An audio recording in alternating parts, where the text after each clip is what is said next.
तो आज हम बात करेंगे विलियम डगलस की स्टोरी डीप वाटर के बारे में। देखो, ये सिर्फ एक स्विमिंग सीखने की कहानी नहीं है। ये अपने सबसे बड़े डर के आगे जीत हासिल करने की एक अमेजिंग जर्नी है। चलो एक सवाल से शुरू करते हैं। जस्ट इमेजिन, अगर आपकी लाइफ में कोई एक डर इतना हावी हो जाए कि वो आपकी हर छोटी बड़ी खुशी, हर डिसीजन को कंट्रोल करने लगे, तो आप क्या करोगे? उसके आगे हार मान जाओगे या उससे लड़ने की हिम्मत करोगे? तो इसी सवाल का जवाब हम ढूंढेंगे इस चैप्टर में। Welcome back to nerdy side, जहां हम बोर्ड्स का रिवीजन सिंपल और सुपर एंगेजिंग बनाते हैं। Let's start. देखो, कोई भी बड़ा डर एक दिन में पैदा नहीं होता। उसकी एक शुरुआत होती है, एक स्टार्टिंग पॉइंट।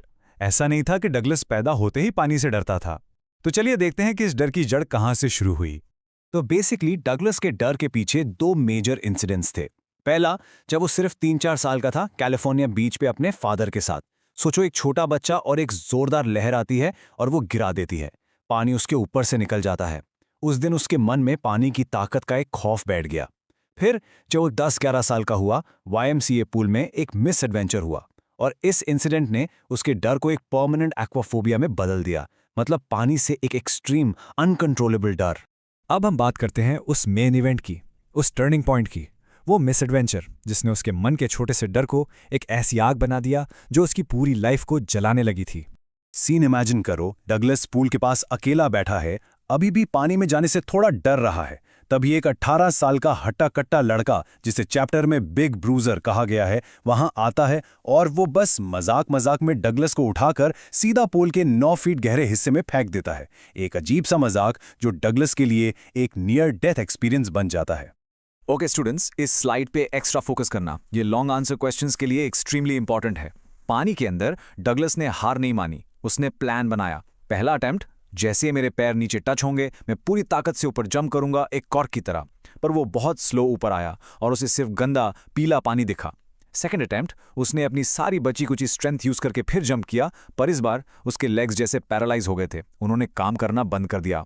थर्ड अटेम्प्ट, उसने हवा लेने की कोशिश की, पर मुंह में सिर्फ पानी घुसा और उसकी आंखों के सामने अंधेरा छाने लगा। और इस पॉइंट पर उसका दिमाग, उसका लॉजिक सब फेल हो जाता है।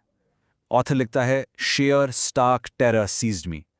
स्टार्क टेरर का मतलब है एक ऐसा डर जिसके आगे रीजनिंग, लॉजिक सब फेल हो जाता है। ये बस प्योर अनकंट्रोलेबल फियर है। आपका दिमाग सुन हो जाता है। और फिर जब सारी हिम्मत खत्म हो गई, उसने सरेंडर कर दिया। ये line I cross to oblivion and the curtain of life fell उस मोमेंट के बारे में है जब वो ऑलमोस्ट बेहोश हो गया था। उसे लगा बस लाइफ खत्म। लेकिन अजीब बात यह थी कि उसे इस मोमेंट में एक शांति, एक पीस फील हुई। ये लाइन कॉन्टेक्स्ट बेस्ड क्वेश्चंस के लिए बहुत इंपॉर्टेंट है। Remember this. सो डगलस बच तो गया, लेकिन वो इंसिडेंट उसकी लाइफ पर एक बहुत लंबा और गहरा साया छोड़ गया। ये सिर्फ एक दिन का हादसा नहीं था, ये एक लाइफ लॉन्ग हैंडीकैप बन गया जो उसे सालों तक परेशान करता रहा। तो उसकी लाइफ पर इसका इम्पैक्ट क्या पड़ा? वेल, फॉर स्टार्टर्स, वो इंसिडेंट के बाद दिनों तक कमज़ोर और कांपता रहता था। उसने उस पूल की तरफ मुड़कर भी नहीं देखा। जब भी वो किसी भी वाटर बॉडी के पास जाता, उसके पैर जाम हो जाते थे। उसकी सारी फिशिंग ट्रिप्स, बोटिंग, कैनोइंग, सब बर्बाद हो गया। सोचो, वो cascades, bumping river, warm lake जैसी ब्यूटीफुल जगहों पर जाता था, पर पानी को एंजॉय नहीं कर पाता था। फाइनली, इतने सालों तक इस डर के साथ जीने के बाद डगलस ने डिसाइड किया, इनफ इज इनफ। मैं अपनी पूरी लाइफ इस डर के साए में नहीं जी सकता। And that was the turning point. उसने इस डर को सिस्टमैटिकली फेस करने का डिसीजन लिया और एक इंस्ट्रक्टर हायर किया। तो इंस्ट्रक्टर का प्लान क्या था? It was genius. उसने सोचा, मैं एक स्विमर को बिल्ड करूंगा पीस बाय पीस, एक एक करके डर को तोड़ूंगा। स्टेप 1, उसने डगलस को एक बेल्ट से बांधा जिससे एक रोप अटैच थी, और उसे पूल में आगे पीछे प्रैक्टिस करवाई ताकि पानी में होने का पैनिक कम हो। स्टेप 2, ब्रीथ कंट्रोल, पानी के अंदर सांस छोड़ना और बाहर आके लेना। स्टेप 3, लेग्स पे कंट्रोल, पूल के साइड को पकड़कर हफ्तों तक सिर्फ किकिंग की प्रैक्टिस की। और फाइनली स्टेप 4, जब सारे पीसेस आ गए, उसने उन सबको जोड़ा और डगलस अब एक प्रॉपर स्विमर बन चुका था। ओके, सो अब डगलस को स्विमिंग आ गई थी, राइट? Problem solved? नहीं, एब्सोल्युटली नॉट। क्योंकि स्विमिंग सीखना एक चीज है, पर उस दिमाग में बैठे पुराने टेरर को अकेले फेस करना, that was the real battle. इस स्लाइड को ध्यान से देखो, ये डिफरेंस समझना जरूरी है। एक तरफ था पूल, जहां इंस्ट्रक्टर था, एनवायरनमेंट कंट्रोल था, सब कुछ सेफ था। वहां वो स्विमिंग सीख रहा था, और दूसरी तरफ थी एक बड़ी सी लेक जहां वो अकेला था, पानी अनप्रिडिक्टेबल था, सब रिस्की था। यहां वो अपने डर को कॉन्कर कर रहा था। और उसने खुद को टेस्ट करना शुरू किया, 1 लेवल एट अ टाइम। पहले जुलाई तक वो पूल में अकेले स्विम करता रहा ताकि डर के जो छोटे मोटे अंश बचे थे वो भी निकल जाएं। फिर उसने बड़ा स्टेप लिया, लेक वेंटवर्थ में 2 माइल्स तक स्विम किया, और फॉर द फाइनल कॉन्फर्मेशन वो वार्म लेक गया और वहां स्विम करके उसने आखिरी टेस्ट भी पास कर लिया। और यही है climax moment, the moment of ultimate victory. जब वो लेक वेंटवर्थ के बीच में था, एक पल के लिए वही पुराना डर, वो टेरर वापस लौटा। लेकिन इस बार डगलस डरा नहीं, बल्कि वो उस डर पर हंसा, और उसने डर से ही पूछ लिया, well mister terror, what do you think you can do to me? अब बताओ, तुम मेरा क्या बिगाड़ लोगे? This was his real victory. तो चलो इस पूरी कहानी को रैप अप करते हैं। आखिर इसका मॉरल ऑफ द स्टोरी क्या है? What's the main takeaway for अस?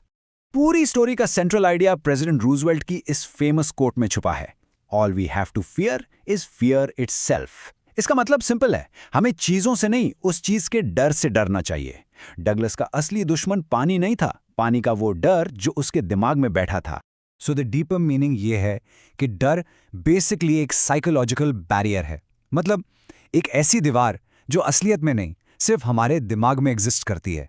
और अगर हमारे अंदर जीने की एक स्ट्रांग विल हो और उस डर को हराने का डिटर्मिनेशन हो, तो हम उस दीवार को तोड़ सकते हैं।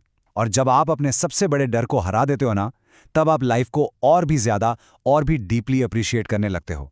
और जीत का रिवॉर्ड क्या था? Freedom, complete freedom. जैसा डगलस कहता है, at last I felt released. वो आज़ाद था, पहाड़ों पर चढ़ने के लिए, नदियों में तैरने के लिए, और किसी भी डर को साइड में करके लाइफ को जीने के लिए।